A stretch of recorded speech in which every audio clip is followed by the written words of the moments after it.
வாக்காளர் பட்டியல் சிறப்பு தீவிர திருத்தத்திற்கு காங்கிரஸ், திமுக, சிபிஎம் உள்ளிட்ட கட்சிகள் கண்டனம் தெரிவித்துள்ளன. வாக்காளர் பட்டியல் சிறப்பு தீவிர திருத்தத்திற்கான பணிகள் தமிழகம் முழுவதும் நாளை முதல் தொடங்க உள்ளது. இந்நிலையில் சென்னை மாவட்டத்தில் மேற்கொள்ள இருக்கும் பணிகள் குறித்து ஆலோசனைக் கூட்டம் சென்னை மாநகராட்சி ஆணையரும் மாவட்ட தேர்தல் அலுவலருமான குமரகுருபரன் தலைமையில் ரிப்பன் மாளிகையில் நடைபெற்றது.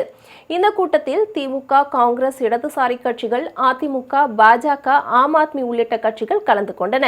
கூட்டத்திற்கு பின்னர் செய்தியாளர்களிடம் பேசிய காங்கிரஸ் வழக்கறிஞர் அணி துணைத் தலைவர் நவாஸ், தமிழ்நாட்டில் நடைபெறவுள்ள சட்டமன்ற தேர்தலை சீர்குலைக்கும் நோக்கில் நடைமுறைக்கு சாத்தியமில்லாத வேலையை செய்து வருவதாக கூறினார். தமிழ்நாட்டிலே நடைமுறைப்படுத்துவதை மிகவும் எங்களுடைய எதிர்ப்பையும் கண்டனத்தையும் தெரிவித்தோம்.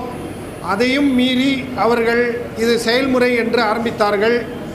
பிராக்டிக்கலாக நீங்கள் பார்த்தீங்கன்னா 6,36,00,000 பேர் அத்துணை பேரும் தனித்தனியாக ஃபார்ம் ஃபில்அப் பண்ணி கொடுத்தாங்க. இது நடைமுறை சாத்தியமே இல்லை. பிஜேபியும் தேர்தல் கமிஷனும் இணைந்து தமிழ்நாட்டிலே வர இருக்கின்ற சட்டமன்ற தேர்தலை சீர்குலைக்க வேண்டும் என்ற ஒரு நோக்கத்துடன் செயல்படுகிறார்.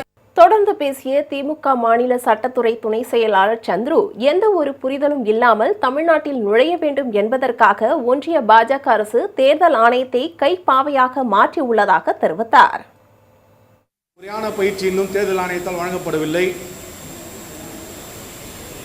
அவர்களுடன் சேர்ந்து பொலிட்டிக்கல் பார்ட்டிஸ், அரசியல் கட்சிகளால் அங்கீகரிக்கப்பட்ட பூத் லெவல் ஏஜென்ட்ஸ் இவர்களும் உடன் செல்லலாம்.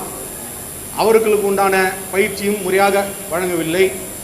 எந்த ஒரு புரிதலுமே இல்லாமல் இந்த அவசரமாக தமிழ்நாட்டில் எப்படியாவது நுழைந்து விட வேண்டும் என்ற ஒரே நோக்கத்தோடு ஒன்றிய அரசும் தேர்தல் ஆணையம் கைகோர்த்து கொண்டு இதுபோல செயல்களில் ஈடுபடுகின்றனர்.